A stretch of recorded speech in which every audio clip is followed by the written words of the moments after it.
unfortunately, during the 19th century, and I think this also applies to a much longer period of time, and it still applies in some regions of the world today, women and mothers had quite a sacrificial role during all their lives.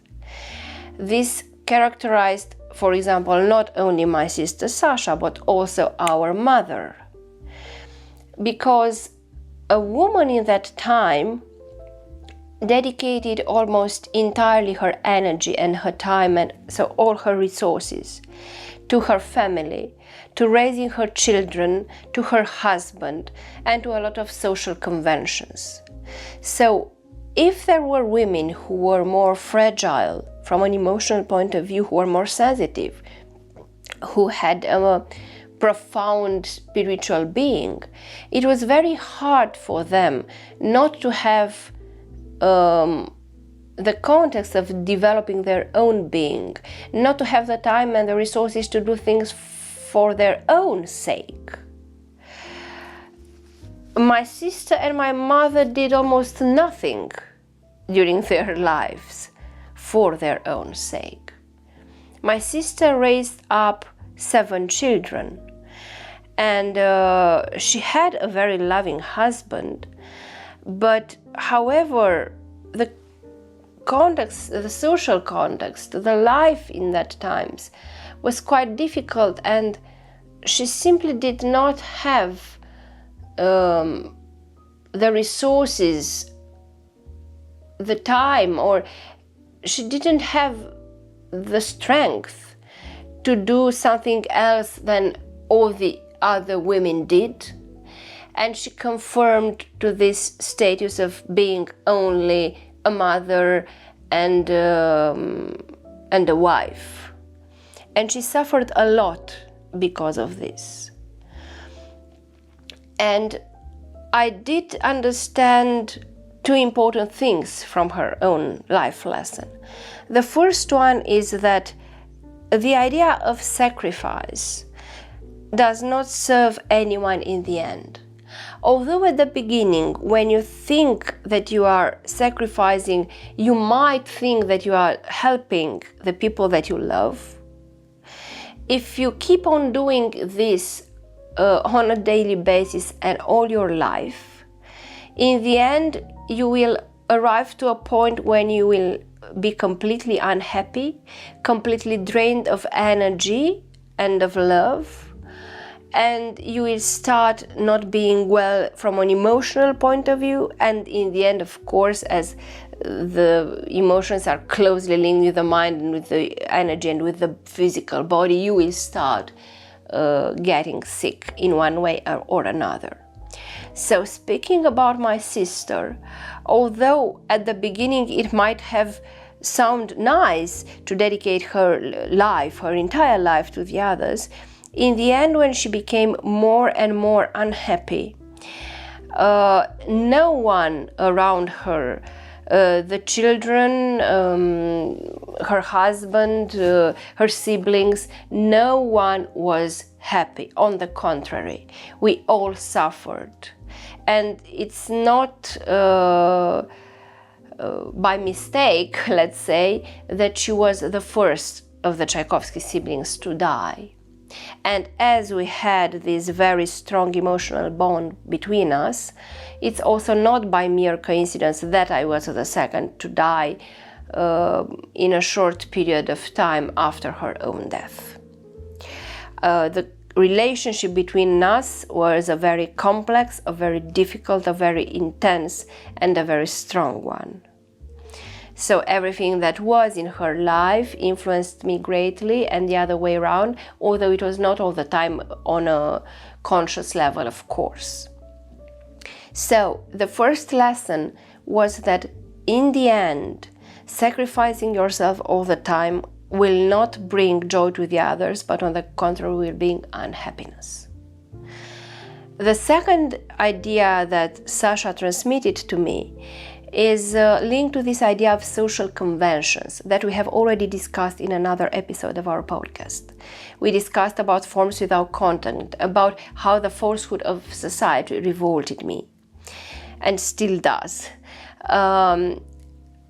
It frequently happens, for example, when you are a woman or a mother, that you are greatly influenced by what the society says and expects from yourself and about what you have seen in your family.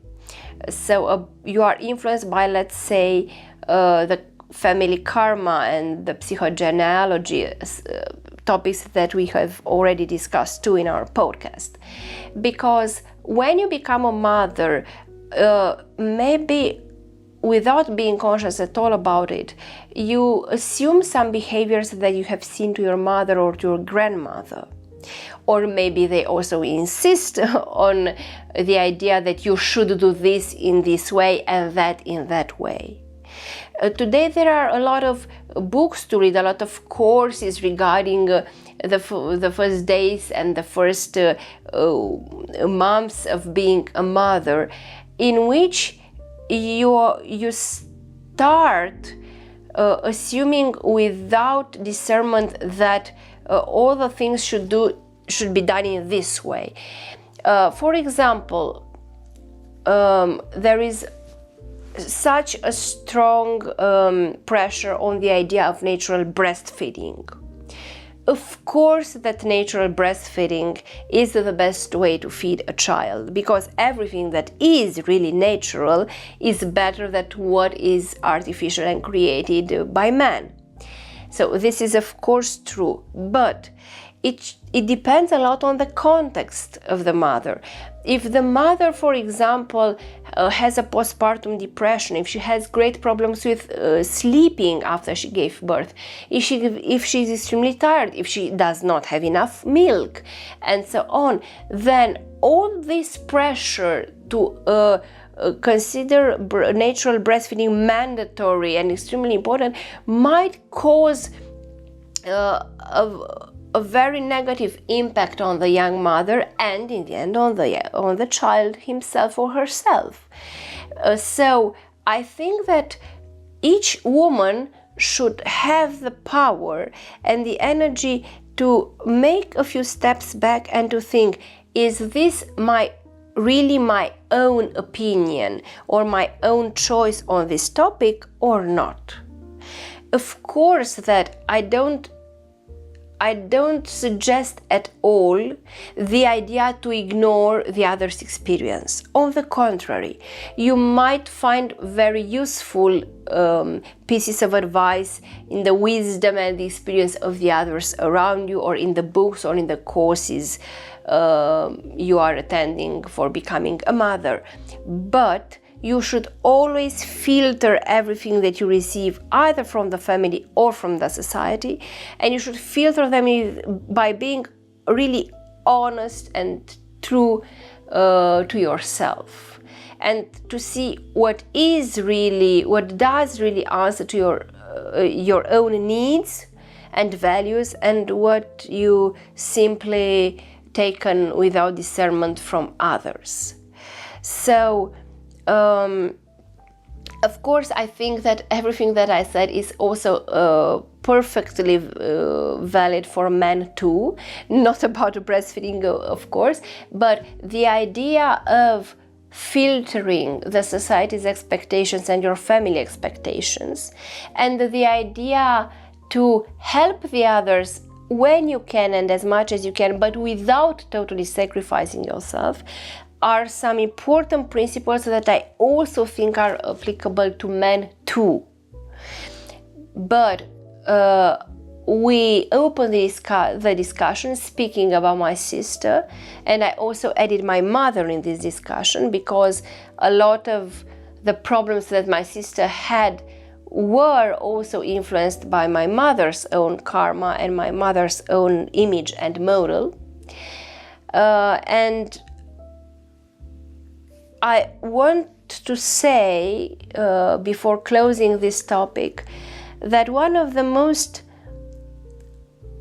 touching experiences I have lived during these 10 years of working with past life regressions is this feeling of opening a dialogue beyond time and space, either with your other avatars, so with the other souls that you have impersonated in different lives, or with other important spiritual beings that played or still play an important role in your own life.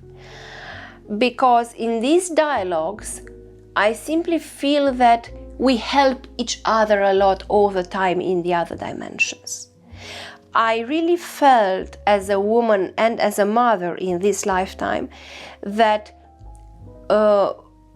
much more than only healing my past avatar as Pyotr Ilyich, I entered at some point in my life a very deep dialogue with my former mother and with my former sister, and they taught me a lot by sharing with me their own life experiences, their own dramas, like explaining to me, be careful not to repeat our own mistakes.